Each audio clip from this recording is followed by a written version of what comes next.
in the full review. And pulling down the device and powering it on for the first time over here, the first thing that we're going to be checking out is the Qualcomm 3D Sonic Max ultrasonic fingerprint sensor, which debuted with the iQOO 8 Pro, and it is a massive sensor. It takes one jab to register your fingerprints, and you can choose a bunch of different features to go along with it. It is 9 times bigger than the ultrasonic sensor found within the Samsung Galaxy S21 Ultra, and it has a whopping size of 20 by 30 millimeters, and takes just 0.2 seconds to register your finger. And yes, you can pretty much put it anywhere within that massive box. Now, if you are wondering if there are different animation effects with the new Origin OS Ocean, they've added in a couple new ones, but they are in relation to a wallpaper that you choose. They look pretty neat, but I kind of like the big square box that showcases that wonderful huge fingerprint sensor. We also have 2D face unlock here, not 3D face unlock. It uses the selfie cam, and hopping into settings, jumping into the new, we're talking a 150-degree field of view ultra wide camera, 60mm telephoto lens, LTPO 2.0 WQHD plus AMOLED display with a whopping 1500 nits of brightness, skinned with Gorilla Glass Victus, 4nm run Snapdragon 8 Gen 1 chipset, 12 gigs of LPDDR5 RAM, 3D Sonic Max ultrasonic fingerprint sensor, 4700 mAh battery, 120 watt wired charging, 50 watt wireless charging, BMW M branding, and best of all, it cost the exact same price as its predecessor. This is TechNick, and this is the iQOO 9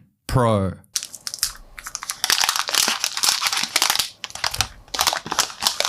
The iQOO 9 Pro comes in comparing it to the Xiaomi 12 Pro on its left-hand side and the Realme GT Pro on its right. But where the iQOO one-ups the Realme over here is that it can actually shoot its 150-degree field of view mode. Realme lacks a telephoto lens and is only using its main camera. And you can clearly see the results over here with the iQOO truly shining quite a bit ahead of the Xiaomi and way above the Realme. And when it comes to 10 times digital zoom over here, the iQOO seriously outshines the other two once more over here, thanks to really absorbing all the light around it and keeping all the detail. Film ultra-wide video on all devices here at 4K, though the Realme is capped at 30 FPS, while the iQOO 9 Pro can do 60 FPS. The iQOO 9 Pro can also shoot at 150 degrees field of view ultra-wide, where the Realme actually lacks video. Bottom, we have a dual SIM 5G dual 5G standby tray. Unfortunately, no expandable storage, but it does have a water-resistant seal. We have a USB Type-C 2.0 port. I still can't understand why companies aren't doing 3.0. First speaker at the bottom, second speaker at the top over there,